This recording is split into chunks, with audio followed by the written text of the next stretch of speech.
Le sondage réalisé par CSA pour les Échos et l'Institut Montaigne est à la fois très inquiétant pour l'exécutif et très instructif. On y apprend que la crise de popularité de l'exécutif, de François Hollande et de Jean-Marc Ayrault, ne tient pas seulement à la conjoncture économique très difficile et à la montée du chômage.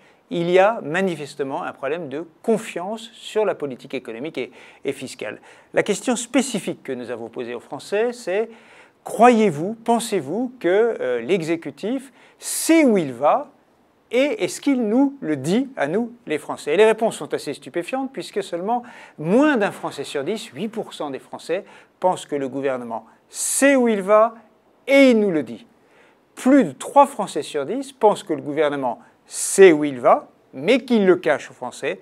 Et enfin, et c'est le plus important, 55% des Français pensent que le gouvernement ne sait pas où il va, qu'il navigue à vue. C'est évidemment un enseignement trop douloureux parce que ça veut dire qu'aux yeux de l'opinion, le gouvernement, s'il n'est pas cynique, il est incompétent. C'est évidemment une leçon inquiétante pour l'exécutif. Alors, quelles peuvent être les explications? Les explications, elles sont relativement simples.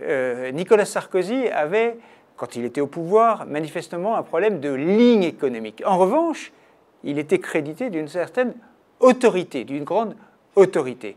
François Hollande est arrivé, sa ligne économique s'est plus ou moins clarifiée. Il avait un problème d'autorité, mais sa ligne économique était clarifiée depuis le mois de novembre, le pacte de compétitivité, le crédit d'impôt compétitivité, la décision finalement prise sur Florange, l'accord du 11 janvier sur l'emploi, ou ces derniers jours, il y a quelques heures même, l'accord sur Renault, la ligne était sociale-libérale. Ce sondage montre que l'exécutif n'est pas crédité de cette clarification et donc François Hollande se retrouve avec un problème d'autorité et un problème sur sa ligne économique.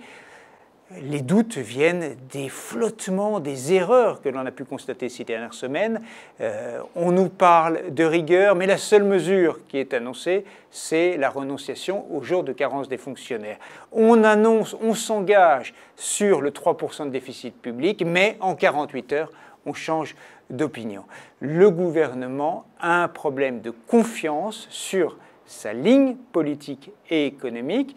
Ce que nous apprend aussi le sondage mensuel CSA, c'est que les ministres qui, dans l'opinion, s'en tirent le mieux, pas forcément très bien, mais s'en tirent le mieux, ce sont les ministres régaliens, qui incarnent des ministères dits d'autorité, le cœur de l'État. Alors c'est Manuel Valls à l'intérieur, c'est Christiane Taubira à la justice, c'est un peu une surprise, c'est elle qui remonte ou qui monte le plus depuis un mois, et puis c'est Laurent Fabius aux affaires étrangères. Ça veut clairement dire qu'il y a un besoin d'autorité dans le pays. À l'inverse, les ministères chargés de l'économie n'ont pas la cote.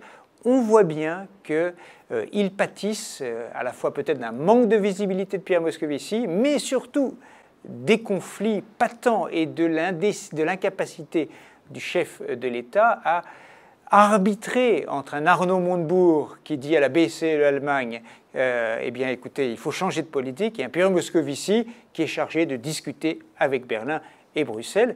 Une clarification s'impose. François Hollande devra absolument clarifier. Il doit intervenir dans les jours qui viennent. Il devrait le faire. Il faut qu'il le fasse pour que les Français soient rassurés, parce que l'on sait bien que tant qu'il n'y a pas la confiance, il n'y a naturellement pas de redémarrage de l'économie possible. Mais tant qu'il n'y a pas la confiance, il y a des risques de chocs sociaux. On a vu le populisme en Italie et dans d'autres pays. Donc c'est une période compliqué et difficile pour l'exécutif. Nous sommes à un tournant.